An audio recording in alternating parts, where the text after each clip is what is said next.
Alright, so that's where we're heading. And I'm gonna cross the road, May 10:55. Takes you up into Hertfordshire just by a bit. And yeah. So we're gonna make our way towards Ikea. And everyone's watching me, right?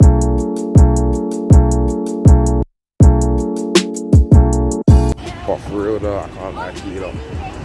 This Ikea is definitely the best one that I've ever been to, 100%.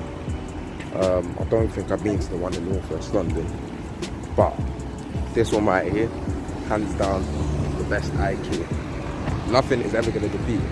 I'm telling you. I know. But I remember back in the day, yeah, 2008, I'll be playing inside this playground 24/7, fam. I can't lie though, I'm still in disbelief. Yeah, let's go.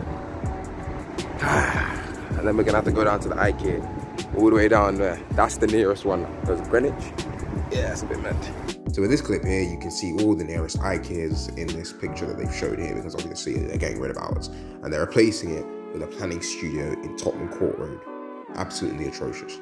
But our nearest Ikea is in Wembley, and unfortunately Greenwich, which is near impossible to get to. So that's an L. One last time. I can't believe it, man. I can't believe it. Damn. There's a hot box on there.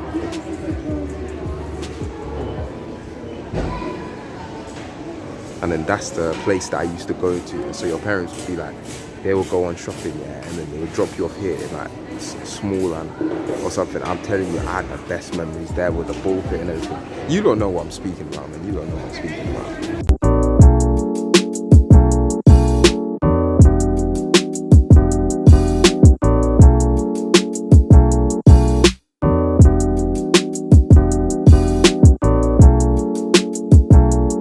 And in this clip, when I saw it, I couldn't even believe my eyes. I said, there's no way that Ikea is empty like this. I was bewildered, mind-boggled, flabbergasted, you know the thing. Fam, it was insane. Like, for real, the place used to be buzzing with people, which is a bit of a pain in the ass. But you just look at it, it's like almost an empty ghost shell or something. I don't know how you pronounce it, what the hell they call it. But it's just a bit weird, don't you think? Bro, I remember when I came here, when I first came here, I was like that big. I remember just running around. Now look at me, fam. I'm a whole 17-year-old brown chocolate, sexy guy. Damn, everyone's watching. I mean, now that I remember, yeah, this whole section used to have like tables and everything. Well, you can see it, all of it. But it used to have tables and everything, and like it's just all gone. It's hard to believe, though. Seriously. And now we're going into the dining section. Like, I can now cut corners like I'm in a bloody F1 car because of how much space there is. It's insane. And then here used to be one of my favorite sections with the desktops and the chairs, and I'll just be sitting here looking at it like, I think I can afford this. It's got good texture and everything.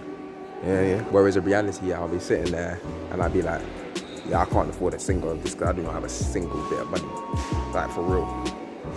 And you see this arrow here, if you stamp really hard enough, like you can see there, you can actually see that it shakes if you stamp really hard enough. Pretty cool trick, you can do it at any Ikea. And then this section used to be like the bedrooms and everything.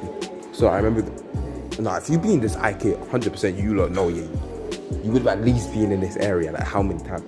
Like, I would be doing handstands in this area, doing absolute nonsense. Good days, man, good days.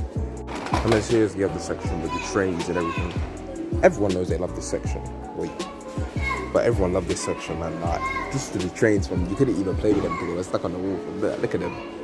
I'm telling you, like, it's for real.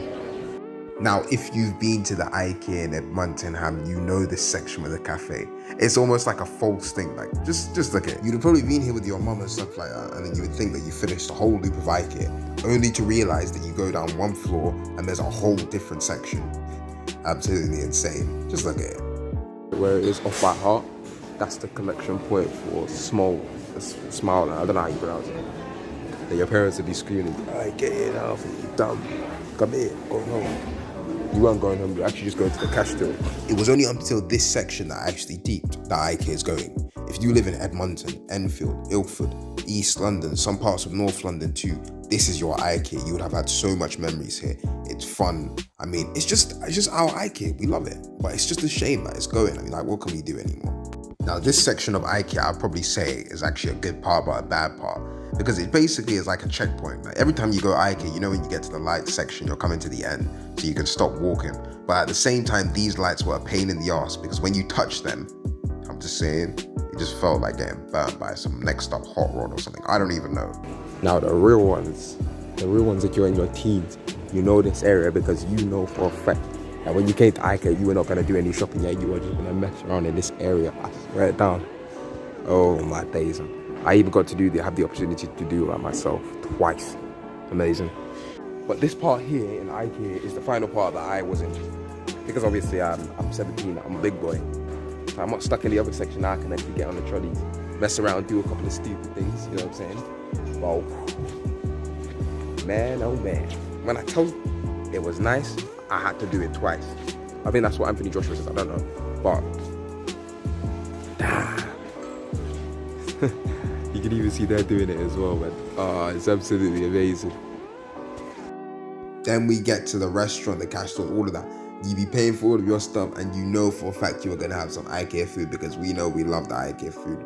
But I'm just saying though, the Swedish meatballs, the consequences for eating those is something else. But this Ikea cafe was one of the best. I enjoyed it. I even got to go here recently. So I'm exiting Ikea for the last time. Never thought in almost 17 years I'd be doing that, but yeah. Before I disappear, I have a funny memory. One time my cousin came from Ghana and we all went to Ikea and we were leaving Ikea. I decided to sprint full speed down the escalators. I jumped and flew for 2 seconds and landed right on my chest. Well, there we go. That is the end to my Ikea. I am praying for all of you guys as Ikea's downfall so you can end up like mine, because we're going to be suffering on a whole other level. I'm not going all the way down to West London for one Ikea. As much as it is just one simple motorway, that motorway can be a pain in the arse. But thanks for watching. Alright, I'm absolutely shit at making YouTube videos, but thanks for watching. It was the giant cigarettes there in the background. And our stadium. You can see it. Until after like nearly 2 hours, yeah, I'm finally out of that place, man. I was trying to get out for time.